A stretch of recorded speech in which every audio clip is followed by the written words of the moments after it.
अस्सलाम वालेकुम स्टूडेंट्स, कैसे हैं आप लोग। उम्मीद करता हूँ खैरियत से होंगे। आज हम लोग सेकेंड ईयर बायोलॉजी से पिट्यूटरी ग्लैंड पढ़ने वाले हैं।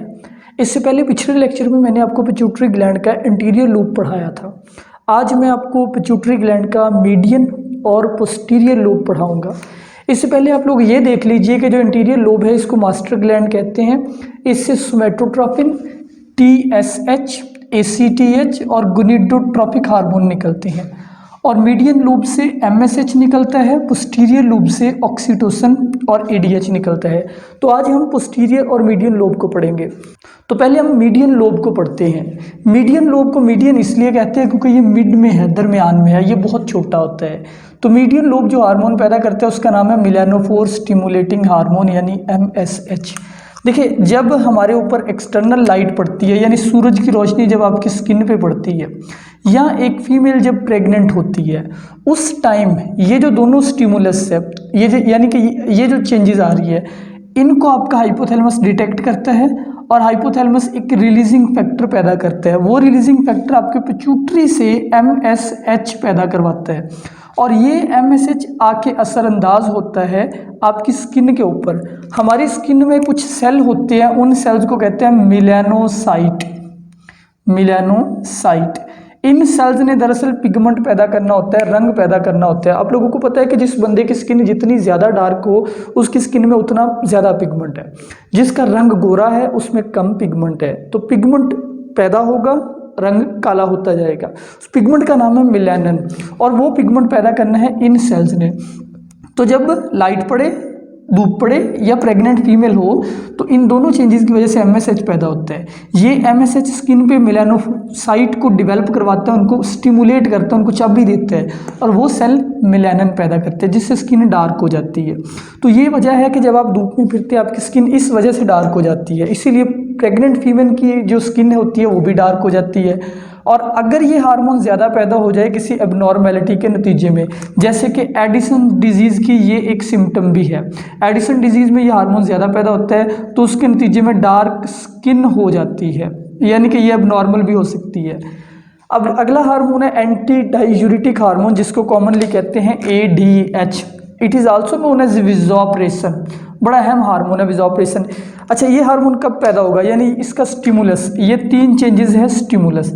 जब आप में लेस ऑस्मोटिक प्रेशर हो, यानी आपकी खून की नालियों के अंदर जो है वो ब्लड कम पड़ रहा हो, यानी यहाँ पे ब्लड कम है, ब्लड कम होने की वजह ब्लड में पानी की कमी, लेस ब्लड प्रेशर। इसी तरीके से जब आपका ब्लड कम होगा जाहिर बात है प्रेशर भी कम हो जाएगा, दबाव कम हो जाएगा। एंड लेस ब्लड वॉल्यूम या ब्लड की मिकदार कम हो रही हो, इन शॉर्ट आपके अंदर पानी की कमी हो, ठीक है, इन तीनों चीज़ों का आप कह सकते हैं लेस वाटर। अच्छा, ये जो लेस वाटर है ये आपका हाइपोथैलेमस इसको डिटेक्ट करेगा। हाइपोथैलेमस में होते हैं कुछ ऑस्मो रिसेप्टर्स, ऐसे सेल्स जिनका काम होता है ऑस्मोसिस को डिटेक्ट करना, पानी और नमकियात को डिटेक्ट करना। अच्छा, हाइपोथैलेमस फिर क्या करता है, जब हाइपोथैलेमस को पता लगता है कि बॉडी के अंदर तो पानी कम है, फिर हाइपोथैलेमस के जो न्यूरोसेक्रेटरी सेल है वो एक हार्मोन पैदा करते हैं, उस हार्मोन का नाम है ADH।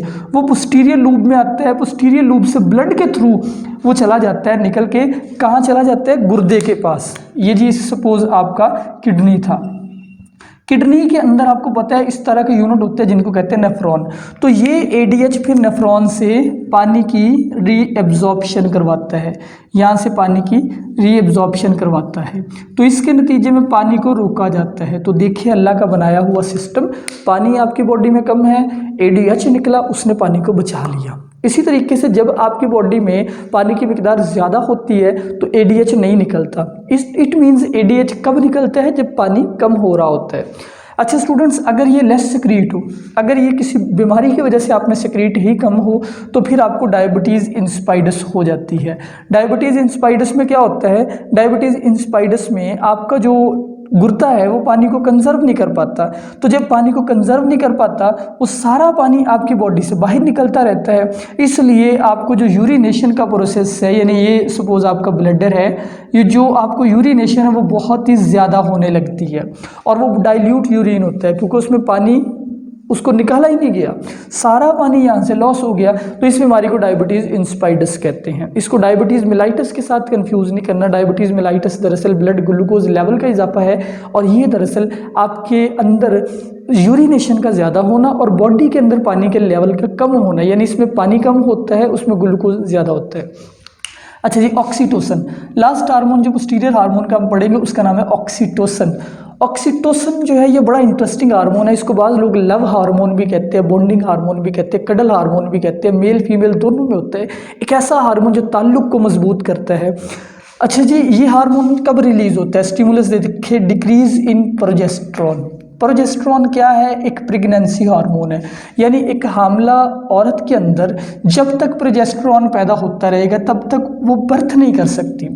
तो इसलिए ये हार्मोन बर्थ हार्मोन भी है, इसने बर्थ करवानी होती है।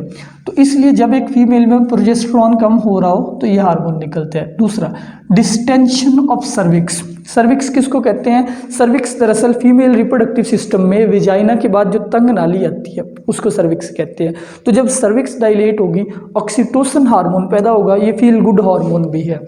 अच्छा जी, इसी तरीके से neural stimuli during पर्चुरेशन and Suckling.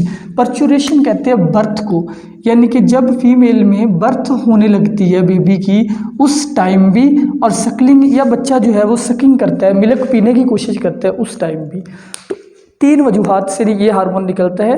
पहली वजह मैंने आपको बताई है, सकलिंग या पर्चुरेशन बर्थ के टाइम पे। दूसरी वो जो डिस्टेंशन ऑफ सर्विक्स है उस वजह से। और तीसरा, जब प्रोजेस्टेरॉन हार्मोन कम हो रहा हो तो इसने बर्थ करवा देनी है।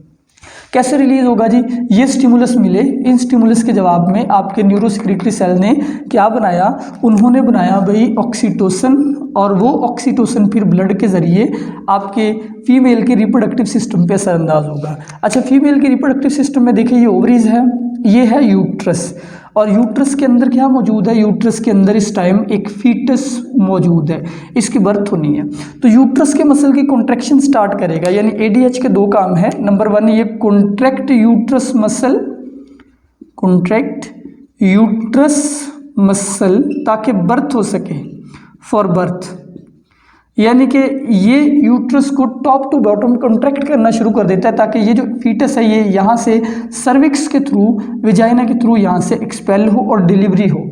नंबर 2, दूसरे नंबर पे ये फीमेल के मेमोरी ग्लैंड पे असरअंदाज होता है। ये फीमेल के एक मेमोरी ग्लैंड का स्ट्रक्चर है। मेमोरी ग्लैंड जो कि ब्रेस्ट के अंदर होते हैं, जो मिल्क पैदा करते हैं, ये उन पे असरअंदाज होता है और इजेक्ट करवाता है मिल्क, यानी उन ग्लैंड से मिल्क को निकलवा देते हैं और मिल्क यहाँ पे जमा हो जाता है। इसलिए इस हार्मोन का ये फ़ायदा है कि जब एक बेबी सक्लिंग करेगा तो ये हार्मोन उस टाइम रिलीज होगा। तो स्टूडेंट्स, ये था आज का लेक्चर। उम्मीद है आपको सारा समझ आ गया होगा। अगर कोई क्वेश्चन है वो ज़रूर कीजिए। अपना ख्याल रखिए। अल्लाह हाफिज़।